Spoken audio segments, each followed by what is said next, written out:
Hey, check this out. What?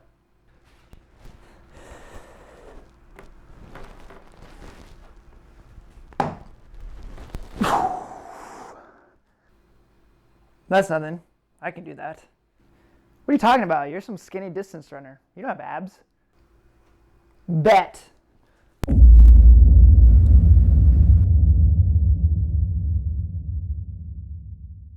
Well, hello, it's David the Distance Runner again talking to you. Today, what I wanted to do is show you some ab workouts that you can be doing as a distance runner to make sure that your performance is as good as it can be and that you don't have anything that pops up in the middle of your races or the middle of your runs that can jeopardize those training times or jeopardize those races, like side cramps. That'd be like the main benefit of having a strong core, because as you are running, you are twisting and your abs are moving, they're extending and then they're contracting. And those are muscles too that are used when you're running or you're doing any other sport there is. So I just want to take this time now and let you see what I do for abs as a distance runner. So the first one, of course, is crunchers. These are pretty simplistic moves here. So what you do, there's many different ways to do this. I have a camera lens right in my pocket. I'm gonna leave it up there. Many different ways you can do this, but what I do is I cross the ankles at the bottom, and I make sure that as my shoulders are on the ground, that they come up all the way off the ground at least. It's just almost to like my center back, so off the ground every time I'm doing a crunch. Because if you're just doing this, all you're doing is working your neck. But if you go up the whole way, that's when you can get the abs going there. Abs contracting and have abs flaring, and you can actually get them working out. What I normally do is I do about 50 of these. I'm going to get this done because as this video is being made, I'm also doing my core exercises for today. This is my workout for today.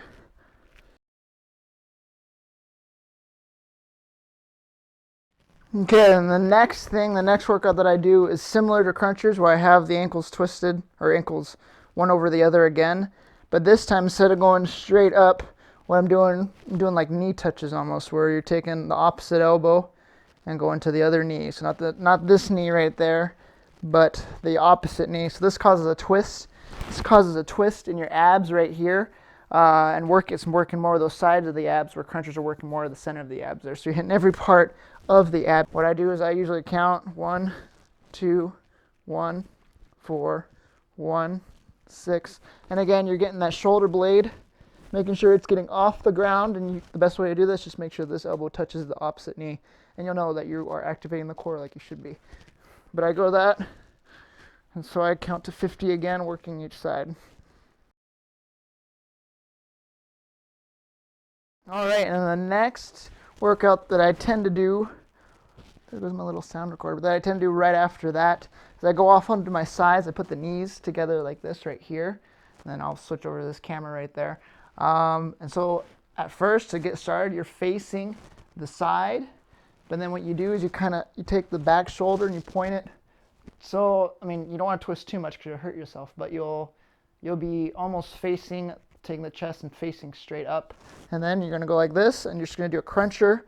And again, this is working the sides of the abs, hitting that side. Normally I do about 50 of this side, and I switch it, and I go to the other side as well. So hit those.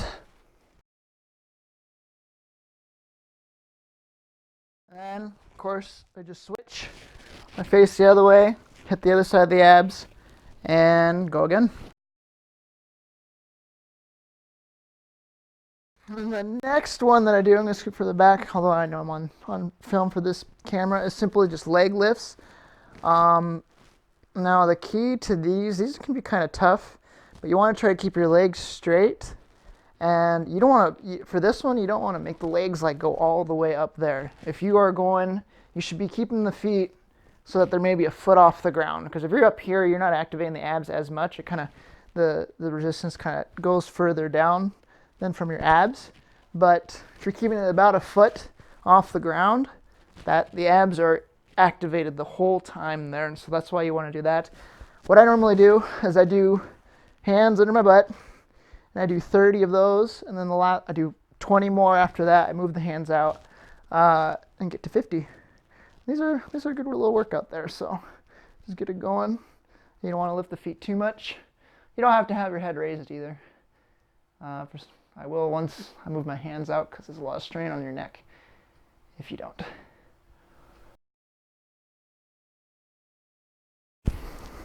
At 30, I switch. And if this is something that's too hard for you to do, you can just keep your hands under to 50. But if you're able to do it, I mean, it just activates the core a little bit more, makes a little bit more resistance there, gets you having stronger abs. And for all of these too, you don't have, I just do 50 of each one of these things, but if this is too difficult for you, you can change it down to 30 or to 20 or whatever you can do and just work your way up to as your abs get stronger, especially if you haven't done abs before. I think it's around 50 there.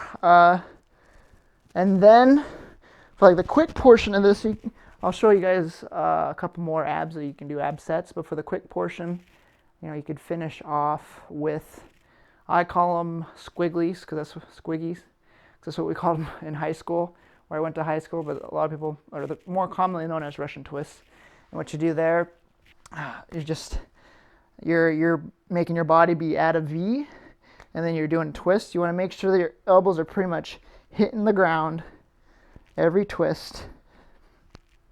And then this just works basically the whole core system there. So, and then so I do this for a count of 20, and then at 20 I extend my legs straight again and then do another count of 10, so getting to 30, and then that's the end of that. Then I extend the legs, has more resistance.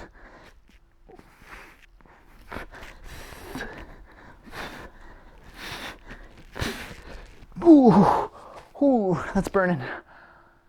Whew. Okay, and of course I forgot. I can get my phone for this next one, but the most well-known for distance runners anyways, but the most common and really good for you abs if you're a runner is planks. And I'll show you a couple different things. If planks just being straight out is too much for you, or is not enough for you, some things that can add to it. I need to get to my timer here. Some things, and I just normally go for a minute or a minute and a half, 2 minutes. Depends how I'm feeling that day. You want to push yourself, go for a little bit longer, but going for a minute. Scoop a little bit. So you want to make sure that you're keeping your back straight. Make sure that you're flexing the core too. And what you can do, some variations for this is you can take each leg, just take turns, bringing them up to your elbow, and then bringing them down.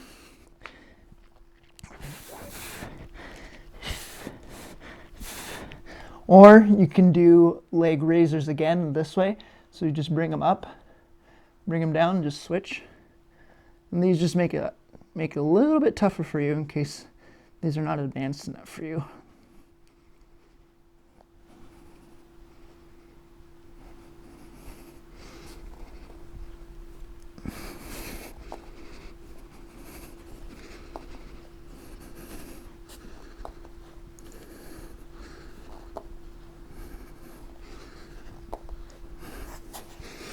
That's a minute.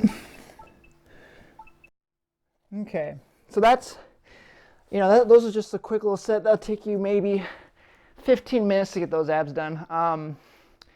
Again, abs are important, especially if you're a distance runner, because it helps prevent side cramps, but also it just helps your economy for running be a lot more efficient.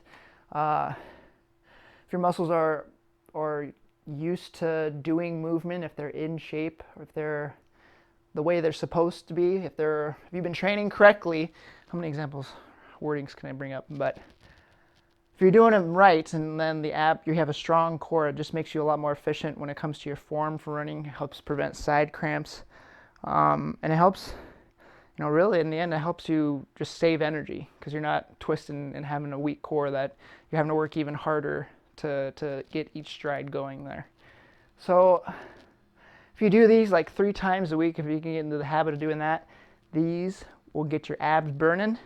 Not only will your abs start showing up after a while, but you'll also have a stronger core for when you're running. And so this will take 10, maybe 15 minutes of your time. to do these abs. So if you want to get a stronger core, that's what you can do. What I want to do now, though, if that was too easy for you because you're just, I don't know, you have like a 10-pack or something, but what I want to do is show you some extra things that you could do to make it a little bit longer for your ab session there, but also just to make it a little bit tougher too. So I'm going to set this back down here, and then I have an exercise ball right here. This cord is very long.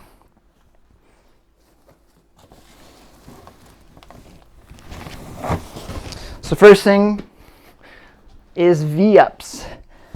This is kind of, I think it's kind of a CrossFit thing. So these are called V-ups. You get a ball or something to put between your feet. And what you're doing, you're basically just doing a V-up. So you're reaching with this, so it's like a leg raiser and like a crunch at the same time. This one's intense. This one gets you burning. These I do like 20 to 30. I mean, again, if you want a tougher challenge, you can bring the number up a little bit more, but 20 to 30 I usually do after that normal ab set. So what you do, you have like a ball or something you'll transition your feet, and then you'll bring them to your hands, and you'll bring it back all the way to extension, and then bring it back forward and just keep passing the ball between your feet and then between your hands. A yoga ball works, one of those huge yoga balls, but if you have to reach a little bit more, so if you have the smaller ball, I'm not sure a tennis ball would work very well because you wouldn't be able to keep that between your feet, but the smaller the ball, it's a little bit more challenging because you have to reach a little bit further. So what you do, it just looks like that. You switch.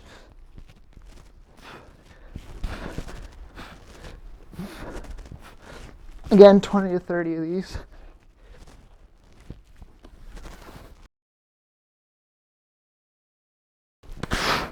I'm just gonna do 20. Whoo! 20 of those. Okay, so there's that. Another thing you can do, variation of leg raisers there to make them a little bit tougher. Instead of just going up and down, you can start doing circles with your feet. And you can switch them. And you can do flutter kicks as well. These are very good for your abs.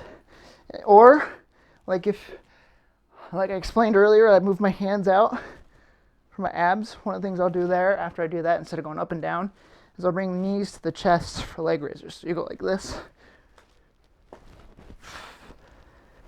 making sure you're getting the hips off the ground when you're doing this. Just get your core activated and moving. Okay, so there's that.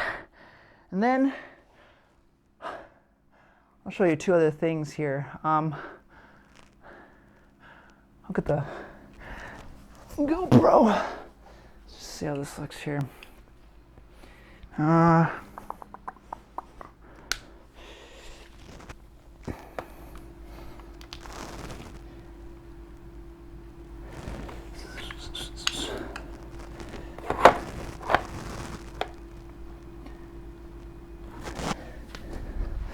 So this next one is called toe touches.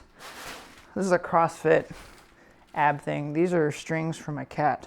I have this little tunnel thing she plays with, and I put them in there, but I keep them up. Well, anyways, what you do here, I am not that good. You're supposed to keep your legs straight all the way up, and I'm not that good at that.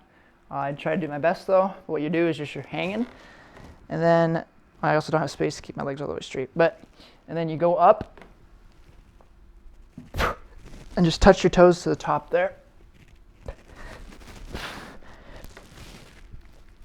I don't want my recorder thing to fall out.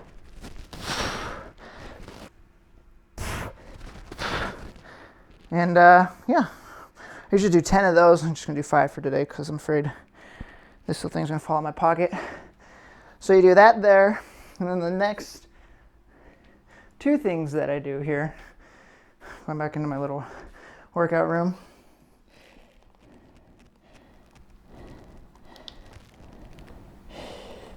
The next 2 things I do here is I take these bars.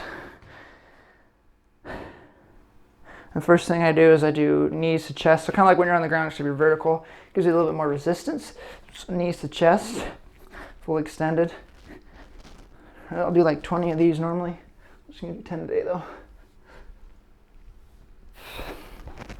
So your arms are locked, so the only thing that's moving is your abs to bring those legs up. So 10 of those, and then to add a little bit more variation, whew, these guys are taking that out of me here. But to add a little bit more variation, a little bit more challenge, is trying to keep the legs as straight as possible. Whew. This one, a little bit tougher.